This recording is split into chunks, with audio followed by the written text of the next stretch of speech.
to Fresh Church Podcast.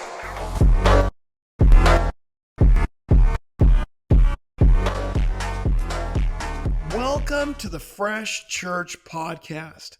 I'm Pastor Tony, and thanks for joining us. Today, I want to talk about family vacations.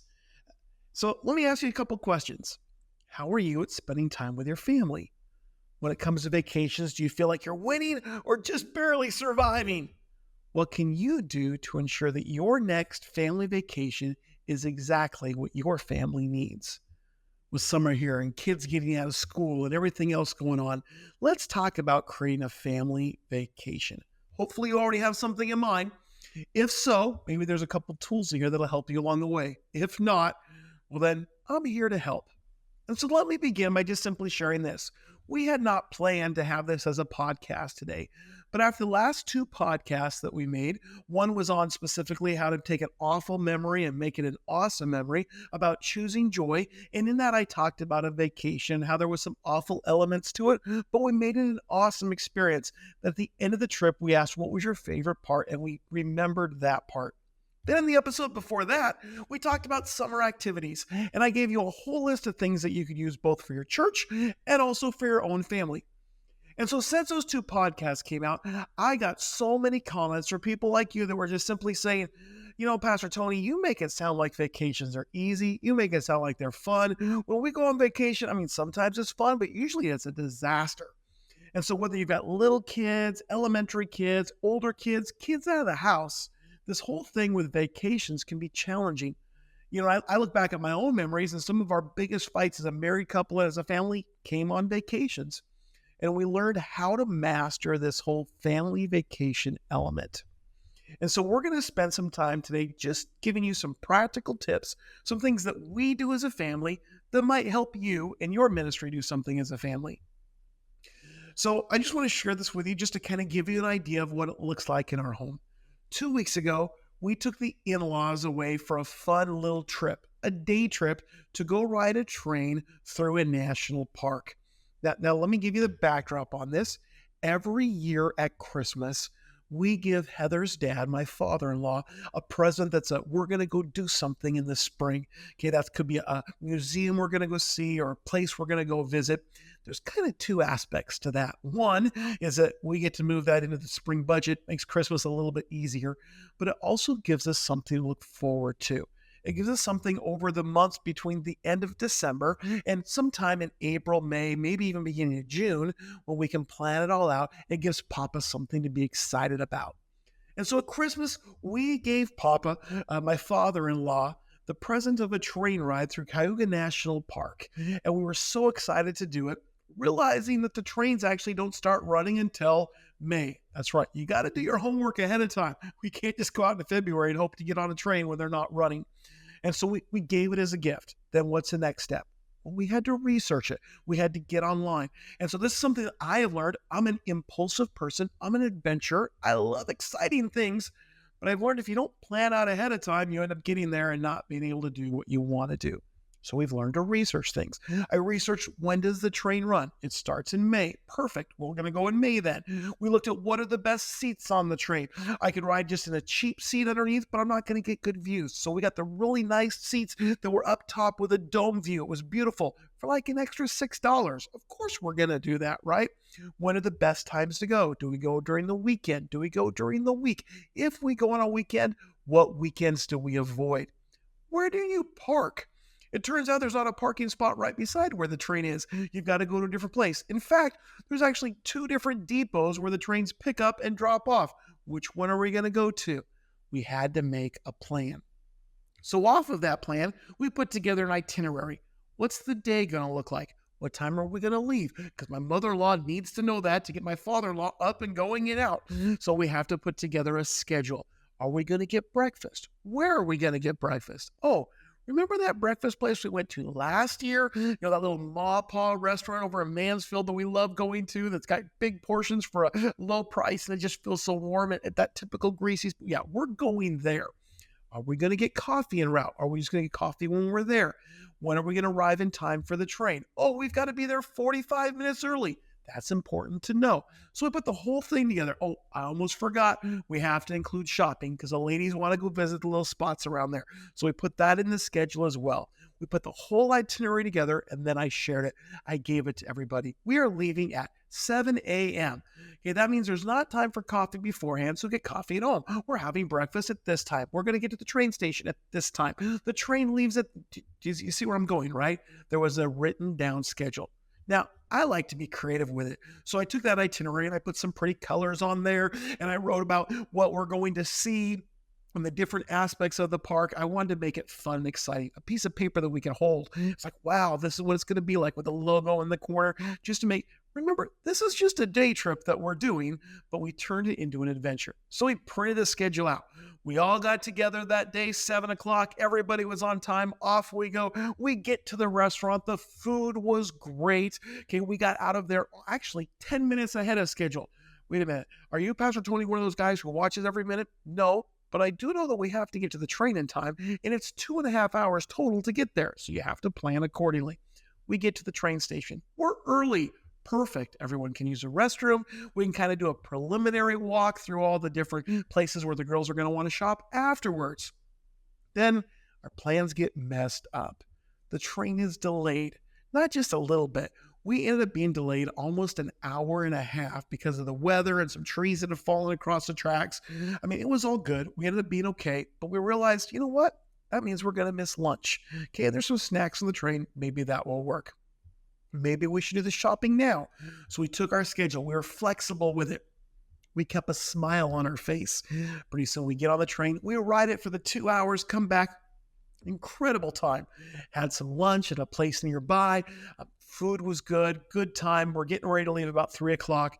Now it's the 2.5 hours home. Not a problem. We made it. No big deal. And guess how we ended the trip? What was your favorite part? And it was really neat as we went around and we talked to my mother and my father-in-law, my wife and I, as we shared the things that were important to us. It also showed people's personalities. You know, you've heard me talk about this before, that some people like the process, some people like the program, and some people like interacting with others. And everybody's favorite memory of the day was interacting with other people on the train. Not what we saw, okay, not the different things that were really cool to see, but it was talking to the other individuals that were there. That, and my wife made this fun charcuterie board out of chips and popcorn and funny things just to make it part of the trip. A memory now for us that ended awesome. Okay, Pastor Tony, that's all cool, but how's that going to help me? Okay, well, I'm an adventurer. I love going and doing things. When I have a day off, I need to go somewhere. Some people like to play in their garden. Some like to watch TV. Some like to do crafty things. I like to go places. So with almost 50 years of let's go do something mentality within me, I want to help you with this thing called vacation and help you make it a success. So let's start with the why. Why should we go on a vacation? Well, your family needs a break from the norm. Our lives are so busy. There are so many things going on. We need that chance that we can just get away. Even if you have family dinners and family time, sometimes it's good to get out of the norm and do something different. You need to have some fun. And in the midst of that, your family can see the fun side of you. You can start to like your family again. You can start to like to do things. Okay, because honestly, you're driving them nuts right now. So let's have some fun together.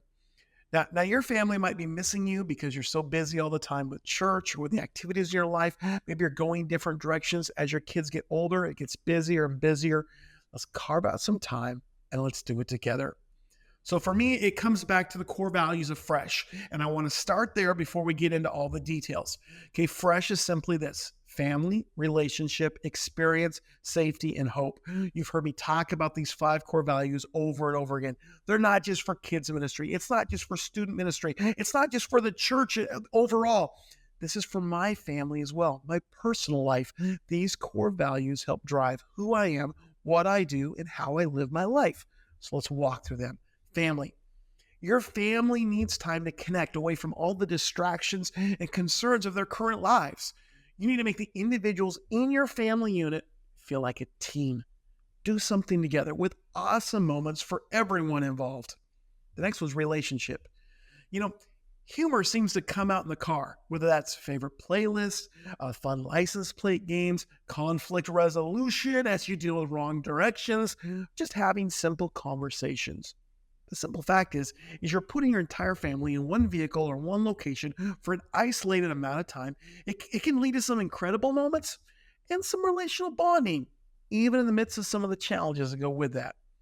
Especially if you make it a point to ask questions, to listen to each other. Some of our conversations over dinner on a road trip have had more of an impact in our lives than family dinners at home. Take time to build relationship. Let's talk about the experience. Go do something. Pick something that has a little bit or a lot of bit of wow to it. That wow factor that you remember. I'm surprised. Wow, I want to do that again. Wow, I never want to do that again. A place you want to go check out. Be diversified about it. Just try some new things. Maybe it will cost you a lot of money. Maybe it's free. Either way, make sure there's an experience involved. Remember to make awesome memories as you go. We talked about that in a previous podcast, so again, go back, watch the awesome and the awfuls, okay, making the joy a choice even in those experiences. Fourth, we talk about safety. Nothing provides more safety in your family than having a plan and a budget that you execute so everyone feels safe, comfortable, and confident that you're going to make it home. Okay, that's an important thing right there. Put together a plan, something that you can afford, and then go for it. Communicating to your family all the details ahead of time. Help your members feel safe along the way. And finally, hope. In Fresh, we talk that hope is a confidence that comes from knowing that what God said he's going to do will actually happen. Well, if I'm a Christ follower, if I'm made in his image, I'm a child of God, then it's also my responsibility to give hope to my family. So that means what I say we're going to do will actually happen. So we put together plans, vacation plans that we're going to actually accomplish. Yes, we have some great grandiose ideas that maybe someday we'll go on a vacation and do this. Maybe we're going to go to Disney Paris or Tokyo Disney or something like that. But you know what? This weekend, we're going to go visit this museum. We're going to do something specifically, creating that hope that what we actually plan, what we say we're going to do, is actually going to happen. Beyond that, part of the gift of hope is helping people develop the spiritual and natural gifts that they have. So when you put together a vacation, tap into the natural resources within your family. If you got people in your family with maybe some organizational skills, some researching skills, whatever it is, take advantage of that. Let them use those gifts. Let them be part of the conversation. Maybe let one of your kids give the directions because they're really good at those kind of details. We went on a trip just a couple weeks ago, and my daughter's really good at finding great restaurants based on social media. What's everybody else eating? Where are they going to? So we turned her loose on it, and we found some incredible food because we let her use her talents to help us find a place to eat. Okay, so we're going to get into this now. We're going to get into some specific points. How can we help you create a family vacation? Here's some practical tips, a comprehensive guide to help you with your plans. And I'm going to throw in some little things along the way. Number one, decide on a destination. Where are you going to go? Right? Well, check into your family interests. What do you like to do? What does your spouse like to do? What do your kids like to do? What do the other members of your family enjoy? Get ideas from other people in the community. What do they like to do? Try something different. Maybe you want to look at something that's not necessarily a long ways away. It could be something close. Maybe you want something in your town or in your county. Maybe it's like up to 2-3 hours away where you can make a long day trip of it. Maybe it requires a full day of travel, whether that's driving or flying, but you need to keep those things in mind. Where's the destination? What are you going to go do? What do you want to see? Maybe that's a museum. Maybe that's a national park. Maybe that's an amusement park. Maybe that's the amusement parks that cost a fortune that everybody wants to go to. Maybe it's just going and doing something simple in your area, going to an event, going to a concert, going to a sporting event. There's all kinds of options out there. You know what? We like to play a fun game. Every once in a while, we'll be sitting at dinner or we'll be in the car ride doing something. We'll just say, hey, if you could go anywhere right now, where would you go? And we'll put limits on it. A day away, in the same town. What kind of things do you like to do? All of these are brainstorming ideas to help us come up with those family interests for these trips. Okay, so we know where we're going to go, or at least we have an idea. But the second part of deciding that destination is a budget. You, now, we're all on budgets, whether they're making a lot of money or a little bit of money. We all work a budget. And if you're in ministry, you're watching your budget really closely. So you need to decide how much you're willing to spend, how much you're able to spend, and you need to go accordingly. Now, you'll see some people on social media with all the beautiful things they're going to do and all the places they're going, they're spending lots of money. Don't feel like you have to do that. Do something for your family that doesn't break the bank. I mean, don't spend your kids' future or your rent or any of that stuff just to try to go away for a weekend. Yes, go away, have fun, but be smart about it. Make sure you got enough to get back as well. Okay, enough food to eat along the way, those kind of things. Put that budget together. So we put together a budget because we have learned some of our biggest fights on road trips became out of the fact that we hadn't discussed how much we were going to spend for certain things. Talk through it, put that plan together. Now, one other thing you might want to consider is maybe tying in this vacation or this trip into a church trip or a business trip, something that the costs are already being offset by another organization or your organization. Now, whenever you do something like that, make sure you clear it ahead of time. So, for example, I went to a conference. Okay, it was a 4-day conference. The church paid to fly me out there, to put me up in a hotel for those 4 days, attend the conference, and fly back. I then spoke to my lead pastor and I said, hey, is there any way that I can actually change my return date on my tickets? I'm going to stay an extra 4 days. My family's going to come. We're going to cover all those extra expenses. But since the church is already paying to fly me out there, if I just offset it with the other family aspects, will that work? And they said yes, because they want to help me out also. So if you can tie that in, do it, but make sure you communicate. All right, our second point. Choose the dates. You got to pick when you're going to go. So look at your school schedule, look at your work schedule. One of the first things that I do, I actually did this yesterday, is I went through and I looked at next year's school calendar. What days do my daughter have off due to in-school sessions or holidays? And I started marking and going, okay, we've got a 4-day weekend here. We've got a 3-day weekend here. We get the whole week of Thanksgiving off. Looking at those dates make a big difference. I also know there's certain times of the years where she has concerts, where she has events, where she's involved in school activities. There's no way we can go anywhere during that time.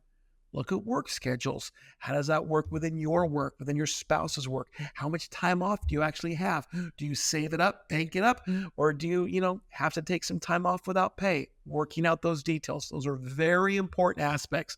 When are you going to go? As to the second part of that is, when's the best time to visit the place that you want to go?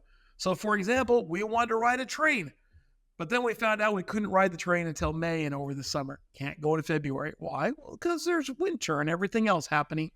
You want to make sure you're choosing the best time to go visit it. We actually planned to go see the leaves falling up in Maine and Massachusetts last year. We had it all worked out. We had the dates worked out. We were getting ready to go. Then we realized we had the wrong dates. I was off by 3 weeks. By the time we got out there, all the leaves would have been on the ground very dead. Well, we changed it all. We replanned it for a future trip. You got to make sure you're choosing the best time to visit. Watch your weather. When's the best time of the year for that? Watch when there's ebb and flow of tourism. You want to make sure if you're going that you're not standing in a line all day to go do something. Choose wisdom. And there's all kinds of blogs out there that can help you with that. Research it. Find out where you're going. When's the best time to go there? Figure out that best time as you choose those dates. All right, here we go. Number 3, create an itinerary. Know what the schedule's going to look like. So if there's major activities you want to do, you want to list those activities or attractions you want to visit. It makes sense to do it ahead of time, because you might get there and find out, the zoo is closed on Tuesday. Well, that's not going to work because that's the only day you had planned for it. Look ahead, go online and start creating that itinerary. Now, when it comes to a daily plan, there's a couple things that I just want to challenge you with. We have learned that we do vacations one of two ways. Either we go full speed, we get in as much as we can, we're just go, go, go, go, go, or we have a relaxing vacation.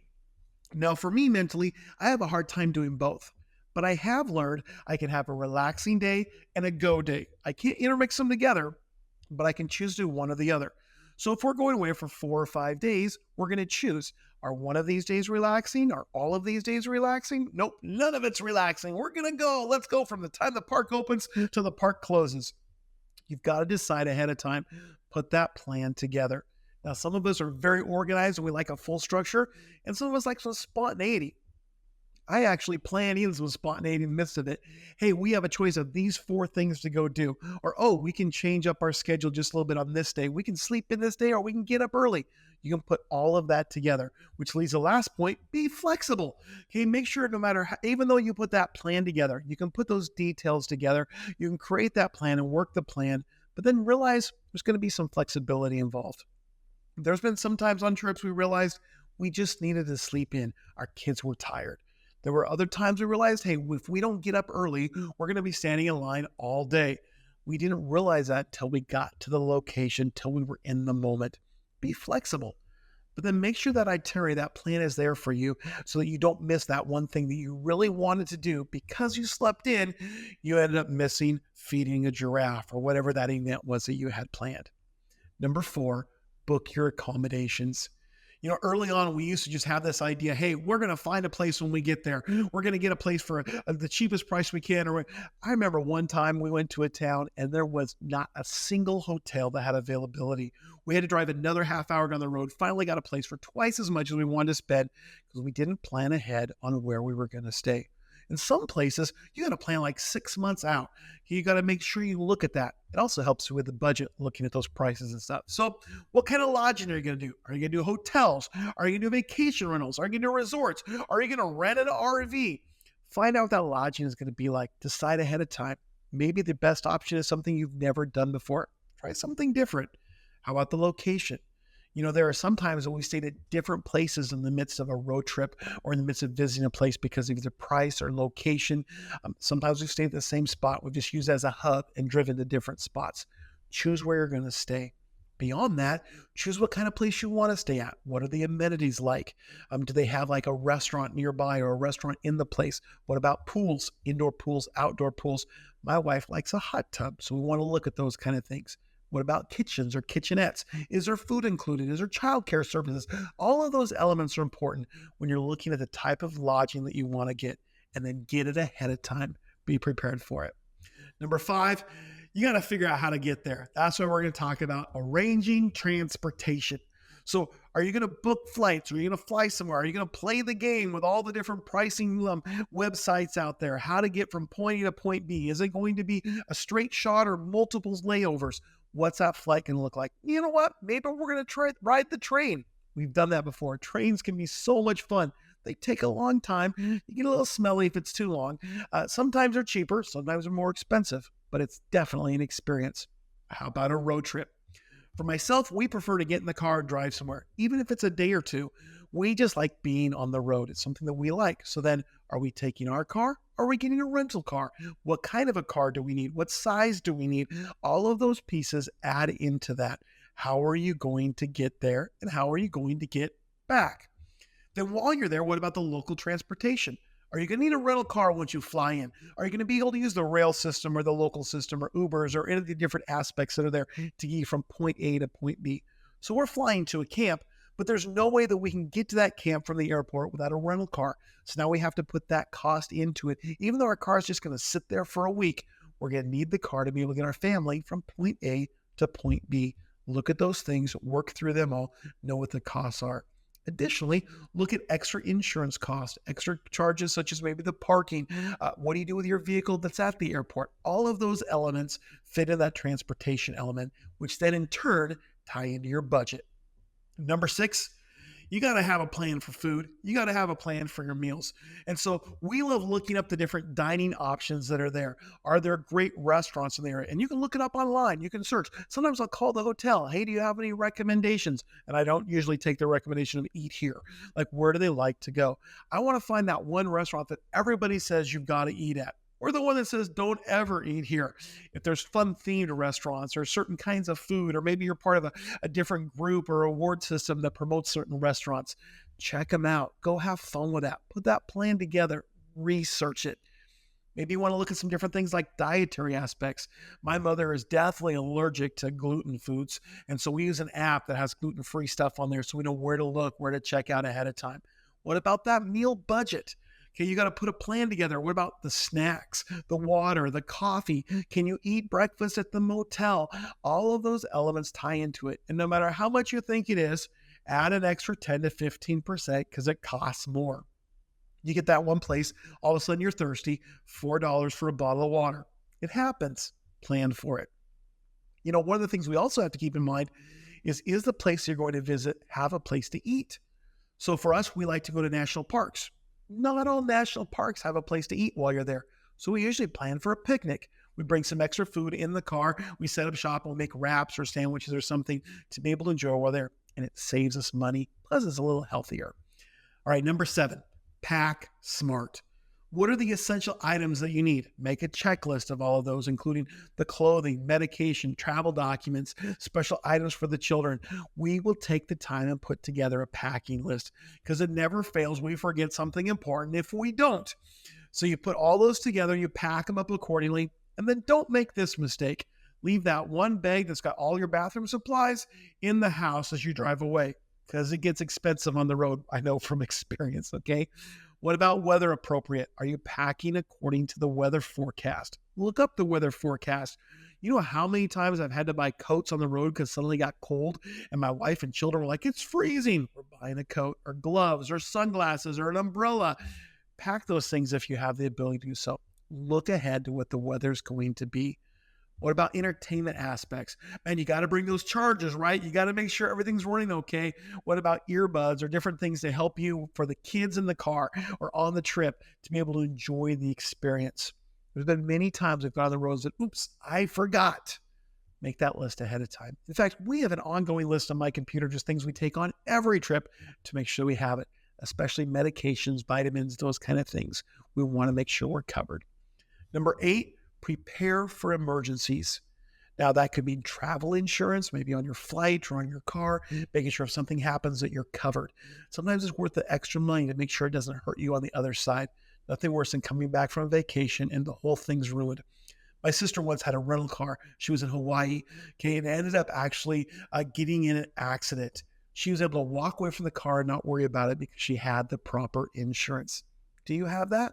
What about emergency contacts? Do you have a list of people that you can get a hold of while you're on your destination if you need to? Do you know the name of your family doctor and have that information available? Do you have your insurance card with you? What about health precautions? Do you carry a basic first aid kit, other necessary medications? For my wife, that's an inhaler. It's got to come with us. And then out of this, who's watching your house while you're gone? Is there somebody there that can maybe check on it? Or if you forgot something or need something, they have access to it. So in that emergency situation, make sure you got somebody home.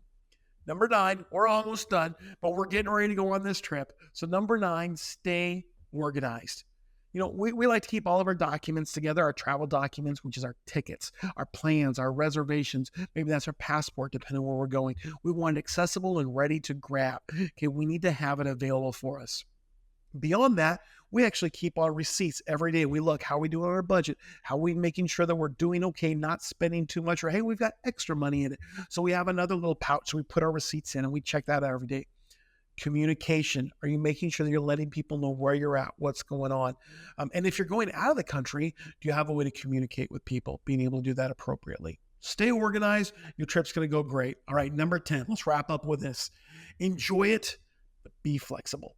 So relax. Remember, hey, this is a family vacation. Okay, we're relaxing it. We're enjoying it. We're spending time with the family.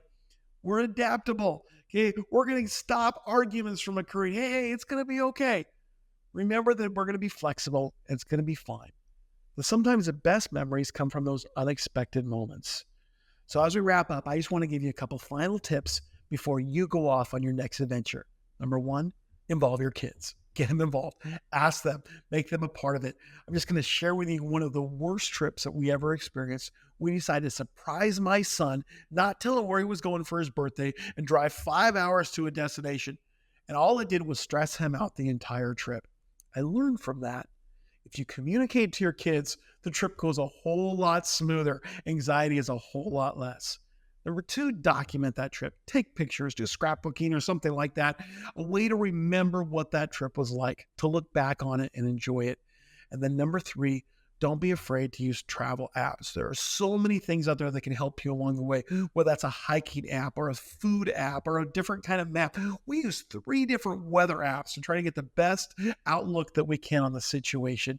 Use those apps to help you out. All right, so whether you do one of these or all of these, make sure you do something. Take your family to the park, to an event, to that big expensive experience. But make sure you do something as you hang out with your family, building relationships, having a wow experience in a safe environment, sharing with them not only the hope of Jesus, but the hope that we're going to make it together as a family. And remember to keep your vacation fresh.